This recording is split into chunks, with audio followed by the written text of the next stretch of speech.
Beleza. Vamos agora aos problemas urbanos, problemas esses que realmente caem em vestibular, são clássicos. Nós sabemos que nós vivemos um mundo urbano, um mundo urbanizado, principalmente a partir do século XVIII, com a primeira Revolução Industrial, dando um salto no século XIX, então no século XX então nem se fala.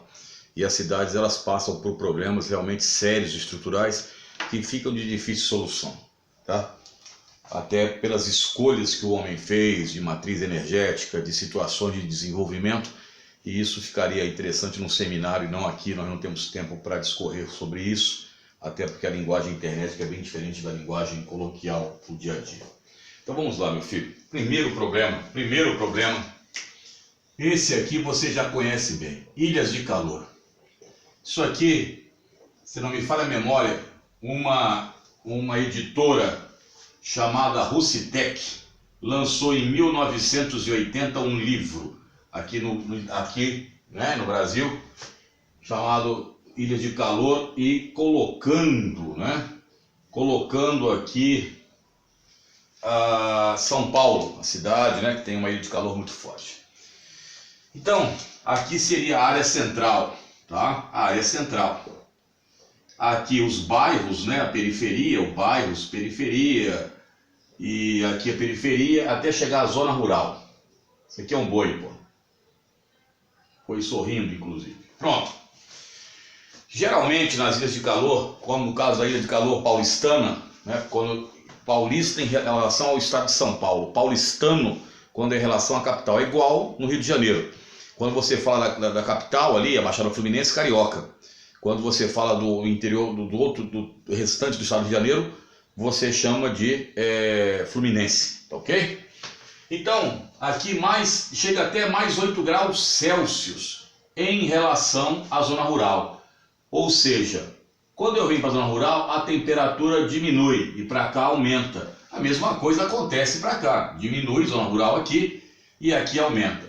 Então essa concentração de calor aqui muito grande, ela é chamada de ilhas de calor. Inclusive na Unesp de Presidente Prudente, caiu acho que há uns 2, 3 anos esse exercício sobre ilhas de calor, a formação de ilhas de calor em cidades médias. E o caso de Prudente, que já também, Prudente já teria, não só Prudente, como São José do Rio Preto, outras cidades, Ribeirão, Sorocaba e outras aí, já devem também ter formação de ilhas de calor, tá?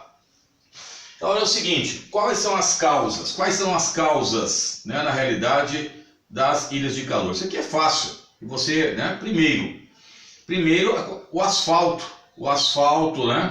asfalto e prédios aqui, as construções. Logicamente que esses materiais retêm calor, Os materiais aqui retêm calor. Então o que acontece? Primeira causa, asfalto e prédios, então são no plural, então retém. Depois, logicamente, a emissão de gases. Essa emissão de gases, principalmente pelos automóveis e indústrias, que realmente aumentam a concentração de calor nas áreas centrais. Áreas densamente edificadas. Isto aqui é uma área densamente edificada, meu filho. Então, cuidado com isso nas provas. Utilize alguns termos mais bonitinhos nas suas redações, para você ter uma notinha um pouco melhor no Enem. Então essas causas de asfalto, prédios, a emissão de gases, de automóveis, indústrias, acabam gerando, E também os prédios, isso é importante, eles podem dificultam circulação de ventos, mas ao mesmo tempo eles podem criar outra situação que daqui a pouco eu vou falar para vocês, E você sabe que os ventos, eles dispersam calor, A sensação térmica é muito mais agradável com vento do que sem vento. Isso depende. Se for frio, estiver ventando, você vai congelar e vai virar picolé para ser vendido aí para um carrinho de sorveteiro. Bom, meu filho, as consequências, é claro que você sabe quais são. As consequências aqui são lógicas. Primeiro, o aumento do calor na área central. Isso aqui é clássico, cara, tá? O aumento de calor na área central. Isso você não pode errar de jeito nenhum. Outra coisa, esse aumento de calor vai gerar o quê? Uma maior evaporação. E gerando uma maior evaporação, a temperatura mais, você poderá causar mais chuvas. trazendo enchentes, que é outro problema grave estrutural das cidades. A terceira situação ligada a isso aqui é a formação de um fenômeno que nós chamamos cânions urbanos. E a pergunta que você faz para mim é: o que seriam cânions urbanos? Cânions urbanos, filho, são aqueles túneis de vento que se formam pelos prédios.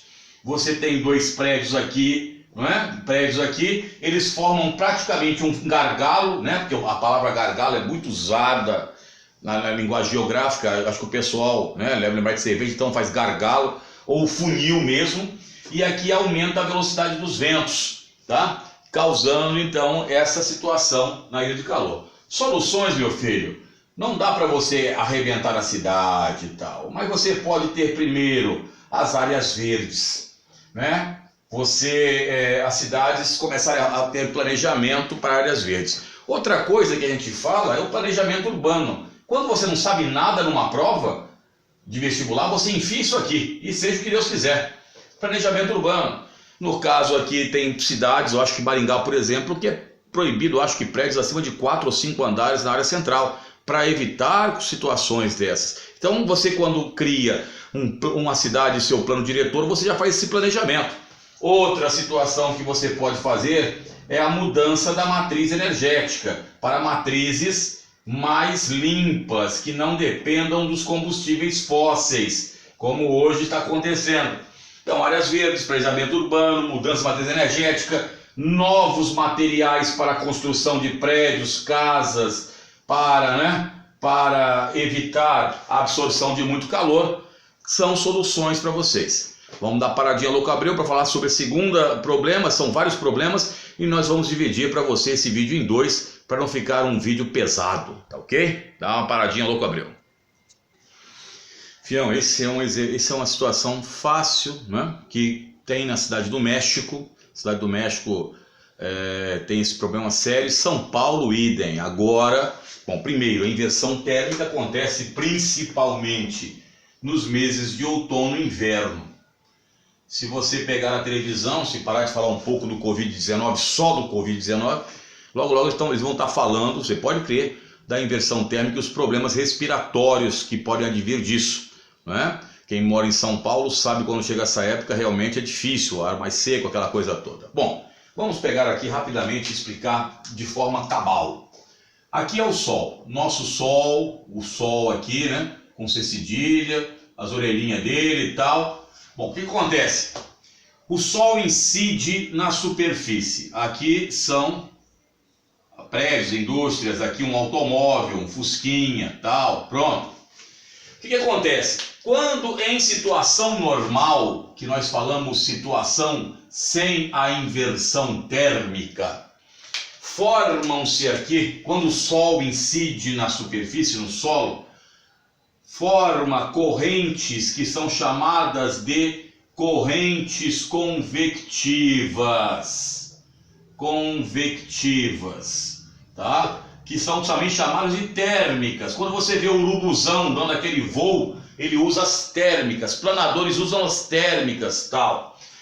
E mesmo com a poluição, o que acontece? Essas correntes convectivas, elas dispersam os poluentes para a camada mais, né, as camadas mais elevadas da atmosfera. Então, o desenho aparece assim, aqui a fumacinha subindo aqui, ó.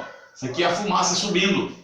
Tá? Isso é uma situação normal. Se quiser colocar o nome aqui, você coloca a Serra da Cantareira. Olha lá o Pico do Jaraguá. Corri muito de Pirituba ao Pico do Jaraguá cantando, né, aquelas canções militares. Serra do Mar, tá? Aqui é Cubatão, tá? Só para que você saiba que também Cubatão é uma cidade que sofre, né, com um problema de inversão térmica.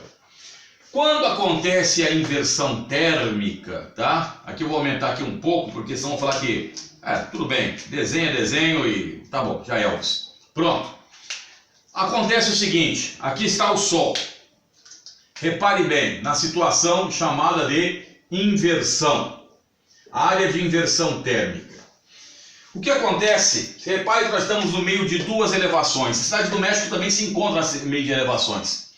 Acontece que uma massa de ar frio estacionário, ela fica aqui parada. Olha o ar frio estacionário. Ar frio estacionário. Ele para aqui, tá?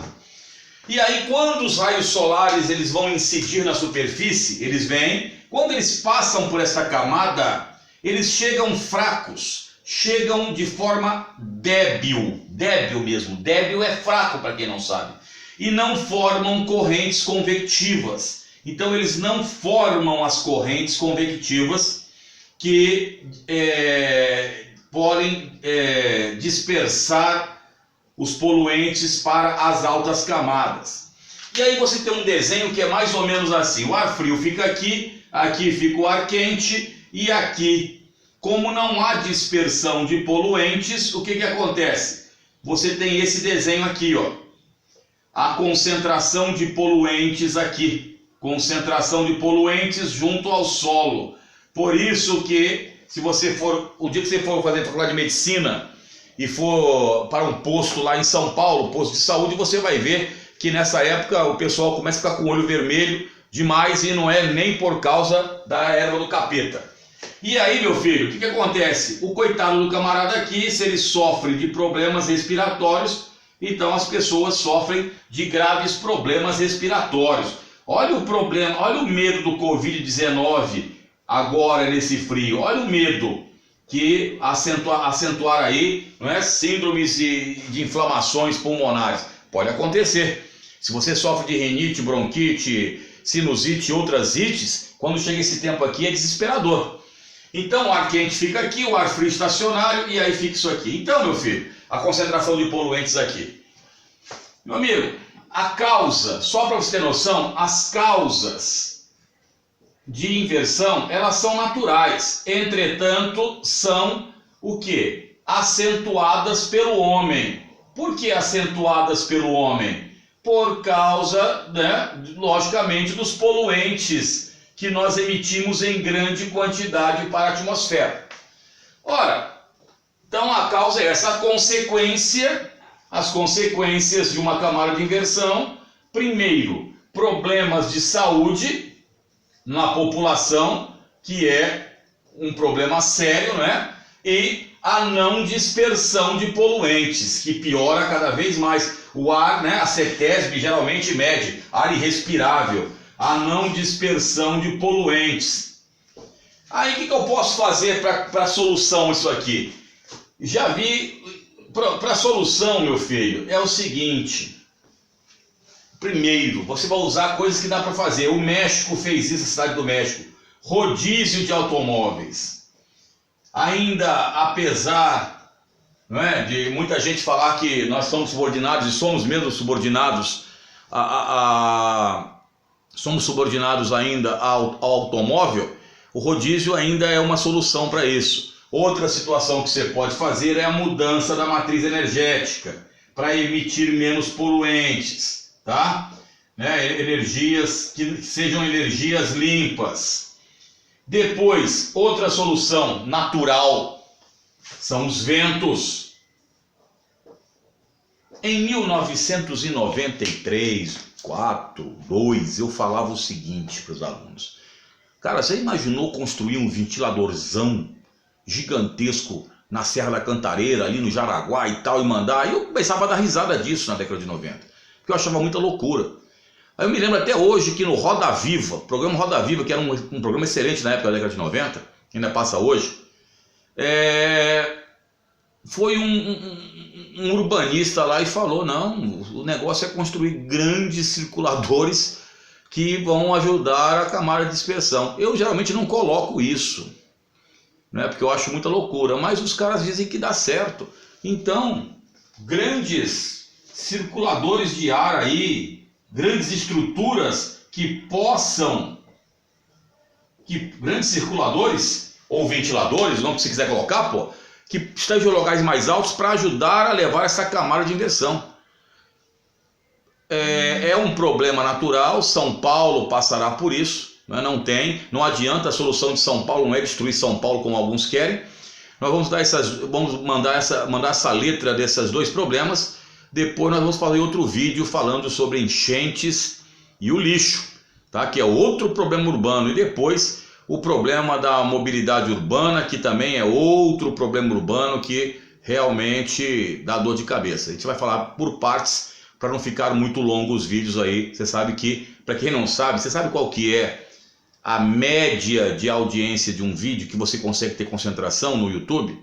1 minuto e 43 segundos, velho. Se você só tem 1 minuto e 43 segundos para me ouvir aqui, você quer passar no quê, filhão? Tá difícil, hein? E depois fala de concentração.